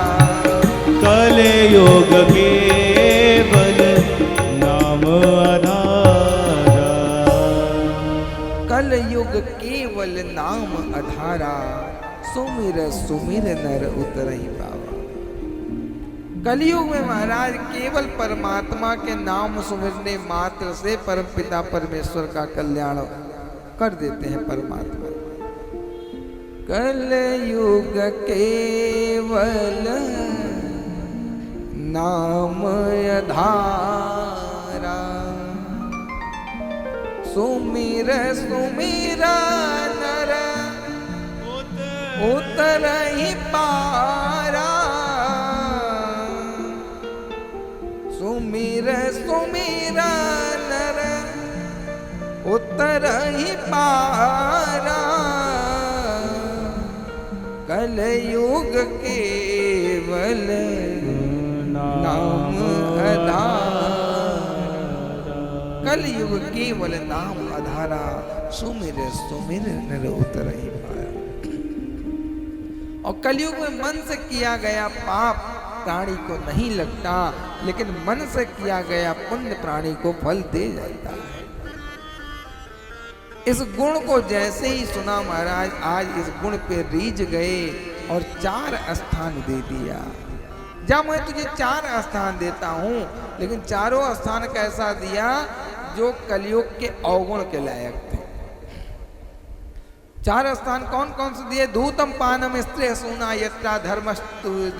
कहने का तात्पर्य जहाँ जुआ खेला जाता है, जहाँ कसाई खाना है, जहाँ मदिरालय है, जहाँ वैश्यालय है, ये 4 जगह दे दिया। और आज भी कलिकाल का वास्तविक स्वरूप अगर देखना चाहते हो तो जहाँ दारू पीने वाले बैठे हो, मदिरालय में जाओ और देखो महाराज, जैसे मदिरा पान गिरने के बाद वो फिर व्यक्ति अपने बाप की भी नहीं सुनता। कहने का तात्पर्य क्यों नहीं सुनता? क्योंकि कलिकाल उसके सिर पे सवार हो जाता है। और वही व्यक्ति जब मदिरा उतर जाती है, दारू उतर जाता है, तो व्यक्ति सबकी सुनता है, बहुत अच्छा हो जाता है, लेकिन पीने के बाद बहुत बुरा हो जाता है।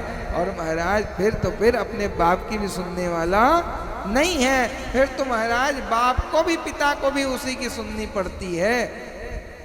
कलिकाल का ये प्रभाव है महाराज। आप देख सकते हो मदिरा पान करने वालों को तो हर गांव में, हर कॉलोनी में, हर घर में कमी नहीं है। हर घर में एक व्यक्ति मदिरा पान करने वाला आपको मिल ही जाएगा, इसमें कोई दो राय नहीं है। भगवान की कृपा हो गई कि 100% में 10% ऐसे घर बच जाएं जहाँ पे मदिरा वाला ना मिले। बाकी 90% लोगों को घर में एक व्यक्ति दारू पीने वाला मिल जाएगा, भले ही रोज ना पिए, लेकिन कभी क्या करेगा? त्योहार था महाराज, आज पी लिए, बहाना त्योहार का लगा के पी लेते। महाराज रोज नहीं पीते, त्योहार के दिन पी लेते। अरे महाराज त्योहार इतना गंदा तो नहीं हो गया अपना सनातन का, जिस दिन तुम कलयुग को पी लो। कहने का तात्पर्य लोग इतने बुरे हो चुके हैं, जानते भी हैं, और तो और कथा में जो कार्य करते हैं ऐसे लोग भी महाराज दारू का सेवन कर लेते हैं। तो बड़ा ये लगता है कैसे मूर्ख लोग हैं। काम तो परमात्मा का कर रहे हैं, लेकिन कभी कभी नाम कलयुग का सर पे धारण कर लेते हैं। और एक ही बात कहते हैं, जब पूछा जाए तो महाराज कभी कभार लेते हैं, रोज वाले नहीं। महाराज चोरी एक दिन करो या रोज करो, चोरी तो चोरी ही होती है। नशा एक दिन करो या रोज करो, नशा नशा ही होता है। इस कारण कभी काल का बहाना जो लेने वाले लोग हैं, उनसे यही निवेदन महाराज, कोई ये बहुत बड़ी चीज नहीं है, कभी कभार आप कर लेते हैं। कहने का तात्पर्य ये बहुत बुरी चीज है, इतनी बुरी चीज है, उस समय कोई भी आपके सामने आ जाए, आप उसकी बात को सुन नहीं पाओगे। और उस मदिरा करने के बाद आपसे पता नहीं कितना अधर्म हो जाता है, इस बात की पुष्टि कर पाना बड़ा मुश्किल है। और पीना ही है महाराज तो मेरे प्रभु के नाम का जाम पियो। कहने का तात्पर्य जाम पे जाम पीने से क्या फायदा, शाम को भी सुबह उतर जाएगी। और पीना है मेरे प्यारे तो प्रभु के नाम का जाम पियो, और एक जावत पी ली तो जिंदगी नशे में उतर जाएगी। कोई दो राय नहीं, पूरे जीवन भर आप महाराज पागल बने रहोगे, नशे में बने रहोगे, परमात्मा के नशे में बने रहोगे। तो कहने का तात्पर्य, अगर पीना है तो परमात्मा के नाम का जाम पियो। क्या पीते हो ये छोटी मोटी चीजें? पैसा भी आपका, इज्जत भी आपकी जा रही है, ऐसा पैसा खर्चा करने से क्या फायदा? ऐसे ऐसे लोग हैं, पैसा भी अपना खर्चा करना। और तो और बहुत बड़ी स्थिति ये है महाराज की प्राणी जानता भी है, ये बहुत बुरी चीज है। अपने बेटे को कभी भी दारू पीने की सलाह नहीं देता पिता, लेकिन खुद पिएगा। उससे पूछा जाए, महाराज जब बेटे को नहीं पीने के लिए कहते हो, खुद क्यों पीते हो? क्या बताएं महाराज, कुछ पता नहीं कैसे पी लेता हूँ। मैंने कहा बेटे से भी कह दो, नहीं महाराज बेटा मेरा दारू नहीं पीना चाहिए। तो कहने का तात्पर्य, जो बेटा नहीं पी सकता वो आप क्यों पी रहे हो? और जब वही बड़ा होगा बेटा, तब क्या करेगा? आपकी एक नहीं मानेगा, और जो आपने सिखाया है दिखाया है वही कार्य करेगा। और तब आप रोक भी नहीं पाओगे, और रोकोगे तो उल्टा जवाब दे देगा, अरे पिताजी आप कौन से दूध के दूल्हे हैं, आपने भी तो खूब चटकाई है बोतलें। तो जिस कहने का तात्पर्य, अपने आने वाली संतति को सिखाना है हमें। यदि अवगुण हो गए तो हो गए, लेकिन गलती को वहीं पे दबा करके आगे आने वाले समय को सही कर लो, और अपने संतानों को उत्तम शिक्षा दो। जो आप अपने संतान को नहीं दे सकते, सिखला नहीं सकते, वो कार्य स्वयं कभी नहीं करना चाहिए। कोई बहुत अच्छी चीज नहीं है, बहुत बुरी चीज है, और तो और इससे बुरा कुछ भी नहीं है इस संसार में। और पहले भी निवेदन किया कि अगर ब्रह्म हत्या कर दो, गौ हत्या कर दो, उसके पाप से भी आप प्रायश्चित कर सकते हो। लेकिन अगर मदिरा आपने जीवन में एक बार भी पी लिया, तो इस पाप का प्रायश्चित पूरे जीवन तपस्या करो तब भी नहीं जाने वाला है। एक बार बस आपने पान कर लिया तो उस पाप का प्रायश्चित, यानी ब्रह्म हत्या से भी बड़ा, गौ हत्या से भी बड़ा उसका पाप बताया गया, और उसका प्रायश्चित भी नहीं है। इस बात को भी समझ लो। तो महाराज जब इतना बड़ा पाप लगता है जिसका प्रायश्चित नहीं है, तो ऐसे नशे को क्या करना? लेकिन महाराज हम मानेंगे नहीं। पूछ लिया जाए क्यों पी, तो बहुत टेंशन और बहुत काम होता है महाराज, इसका आदमी पी लेते हैं। अरे महाराज जो नहीं पीते उनके पास टेंशन चिंता कार्य नहीं है, उनके पास भी चिंता है। ये तो आपकी संगत गलत हो गई है। आपने अपने मन को उधर धार कर दिया, क्योंकि मन एवं मनुष्याणाम कारण बंध मोक्ष है। मन ही मनुष्य के बंधन और मोक्ष का दोनों का कारण है। मन से आप दारू के हो गए, मंदिरा के हो गए, और मन से ही आप परमात्मा के हो गए, बांके बिहारी के हो गए। मन ही दोनों का कारण है। लेकिन महाराज कुछ लोग उधर लगा देते हैं और कुछ लोग इधर लगा देते हैं। परमात्मा की ओर लगा दोगे तो परमात्मा के हो जाओगे, अन्यत्र महाराज बहुत बुरी स्थिति में फंस जाओगे। और तो और महाराज वृंदावन में रह के भी कुछ लोग ऐसे निकृष्ट कार्य करते हैं। बड़ा आश्चर्य होता है कि रहते तो हो तीर्थ में भगवान के काम में, लेकिन महाराज अगर तो आपकी स्थिति देखी जाए तो बाहर वालों से ही बेकार हो जाते हैं। बड़ी भयावह स्थिति हो गई है श्री धाम वृंदावन में भी। दारू वालों की कमी नहीं है। इस बात को मन से नहीं कहना चाहिए, लेकिन अगर नहीं कहा जाएगा तो स्थिति सुधरने वाली नहीं है महाराज। बड़ी भयावह स्थिति है। हम लोग देखते हैं कि ये स्थिति है। बाहर से लोग कितनी श्रद्धा के साथ हमारे वृंदावन धाम में आते हैं, भगवान की रज को प्रणाम करते हैं, और हम लोग कितने निकृष्ट हो गए हैं। गांजा पी के, दारू पी के महाराज, सिगरेट बीड़ी पी के मस्त रहते हैं। आजकल की स्थिति वृंदावन की बड़ी दर्दनीय हो जाती है। लोग कितने तड़प करके आते हैं बिहारी जी के दरबार, और यहाँ लोकल में महाराज देखते हैं स्थिति क्या है। कहीं कुछ फूक रहा है, कहीं कुछ फूक रहा है, कोई प्रेम नहीं है। यानी कहने का तात्पर्य, जो श्रद्धा से बाहरी व्यक्ति आता है, अगर यहाँ स्थायी निवास करने लग जाता है तो जो श्रद्धा से आया था वो श्रद्धा खत्म हो जाती है। ब्रजवासियों को प्रति, ब्रज के प्रति, बिहारी जी के प्रति लगाव वो नहीं रह जाता। एक बार आता है तो लगाव बहुत अच्छा दिखता है, लेकिन अस्थाई निवास करने के बाद वो प्रेम समाप्त। क्यों? क्योंकि यहाँ के लोगों की स्थिति देखते हैं कि ये खुद ही दारू पीते हैं, ये खुद ही गांजा पीते हैं, खुद ही भांग खाते हैं, ये क्या बताएंगे? तो लोगों का विश्वास टूट जाता है। इस कारण अगर इस कथा को महाराज ब्रजवासी सुन रहे हों, अब तो हम लोग भी ब्रजवासी ही बन गए ब्रज में वास करते करते, लेकिन लोगों की आस्था के ठेस ना पहुंचे इस बात का ध्यान देते हुए ही आपको अपने जीवन का निर्वहन करना है। ये बात की पुष्टि आपको करनी पड़ेगी, अन्यथा कुछ दिनों बाद भगवान से भी लोगों का मन उठने लग जाएगा। तीर्थ में रहने वालों को हमेशा ध्यान देना चाहिए इन बातों का, जो बातें शास्त्रों ने मना किया है उसका प्रयोग नहीं करना चाहिए। बोलो बांके बिहारी लाल की, राधा रानी सरकार की जय। ये पहला स्थान दिया। उसके बाद महाराज आप विश्वास ना करना तो प्रत्यक्ष प्रमाण कर लेना। कभी कभी क्या होगा, जो मदिरा पिएगा उसके ऊपर कलिकाल पूर्णतः अपना व्यसन जमा लेता है।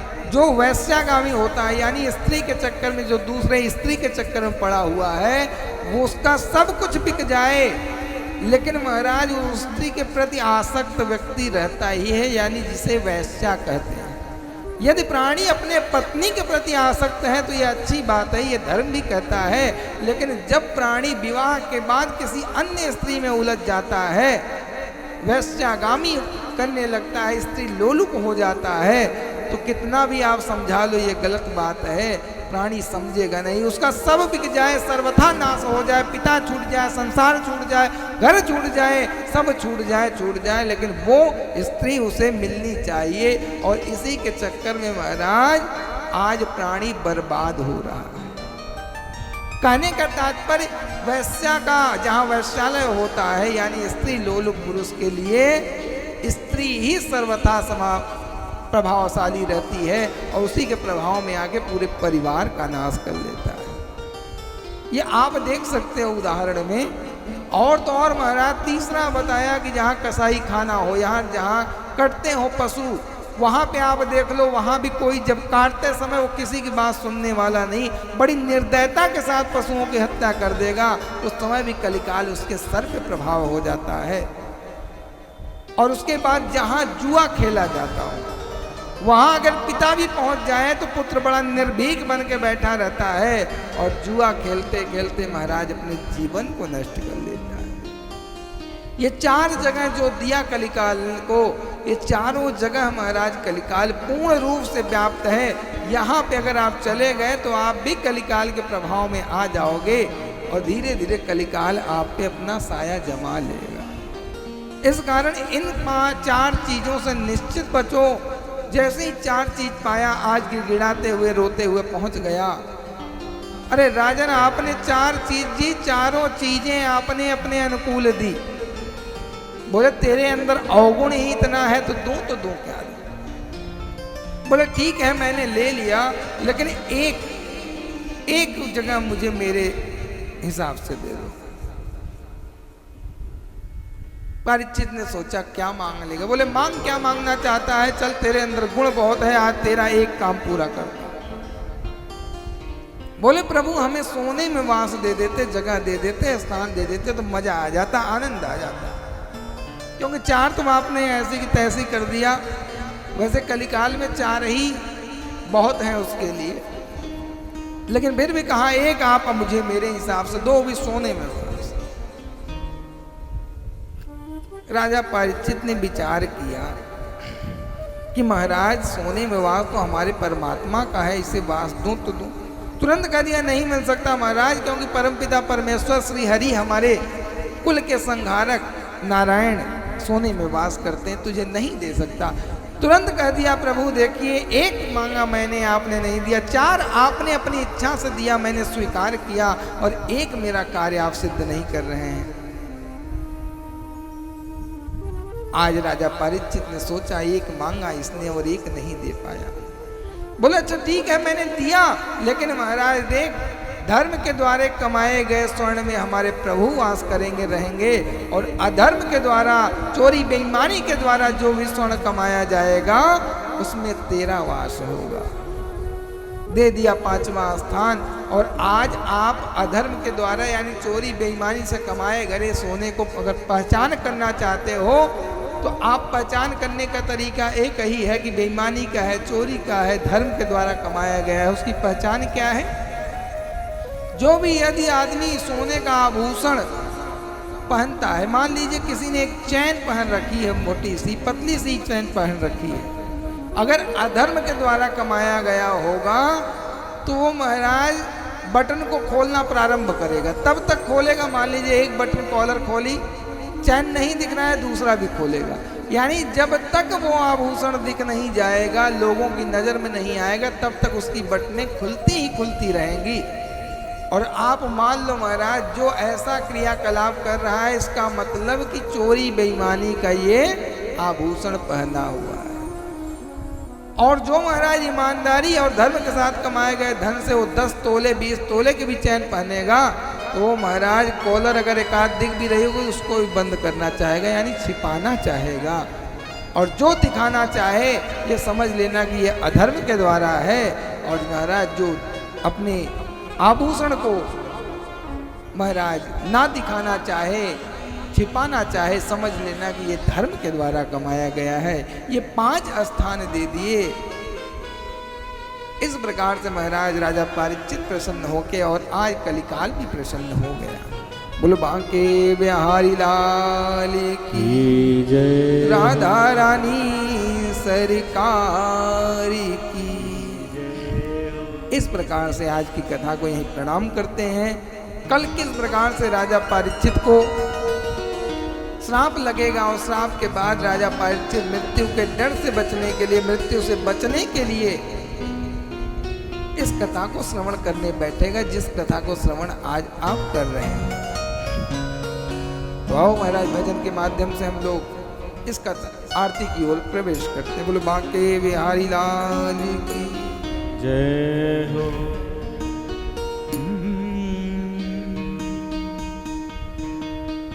ओ राधा रानी है हमारी सरकार,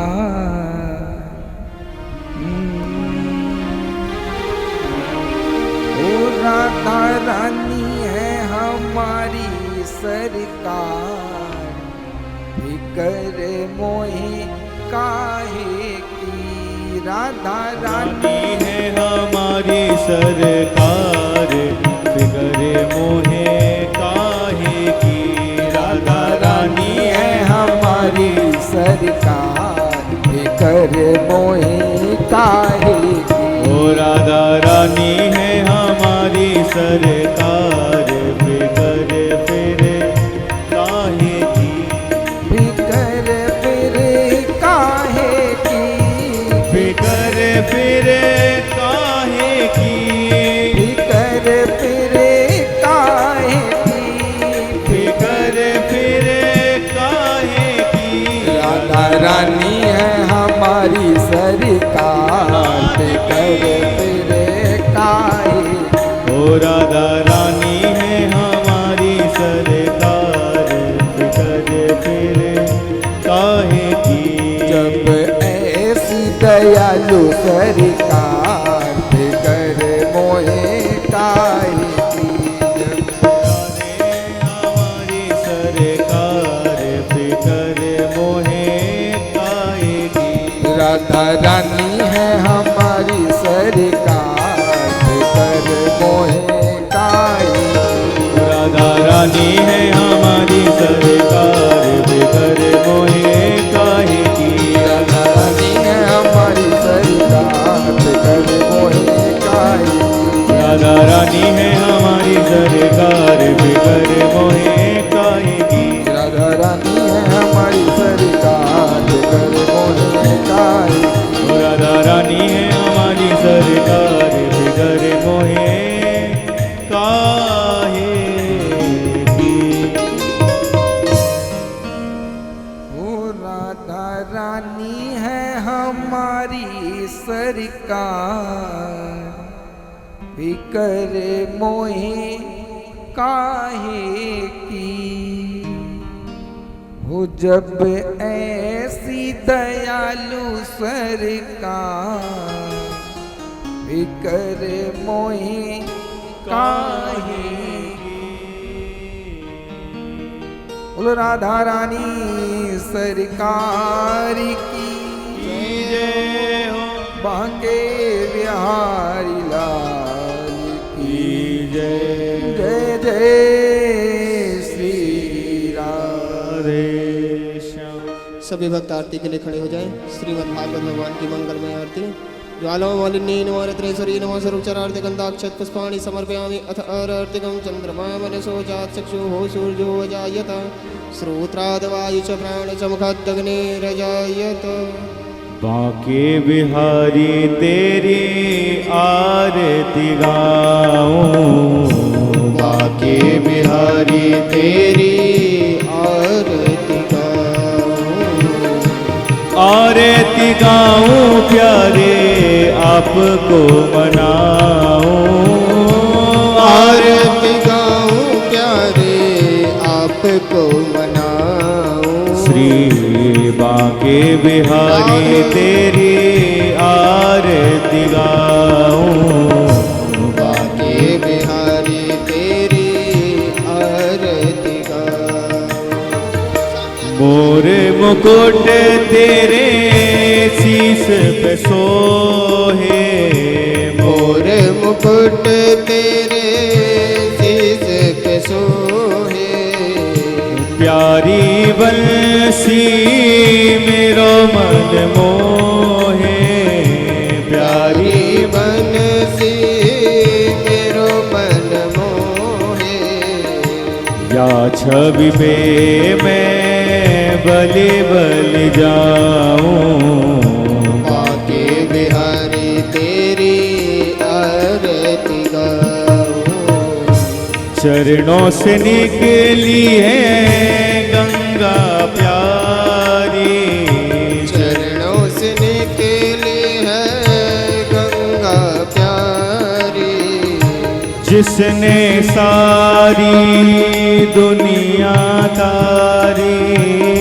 जिसने सारी दुनिया तारी। उन चरणों के मैं दर्शन पाऊं। बांके बिहारी तेरी आरती गाऊं।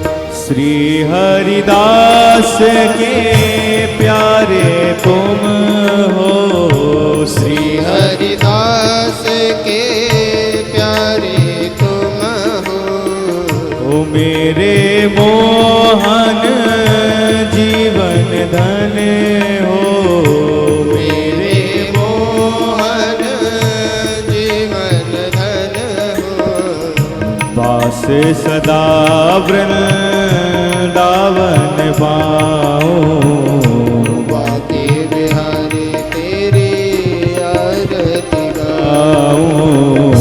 बांके बिहारी तेरी आरती गाऊं।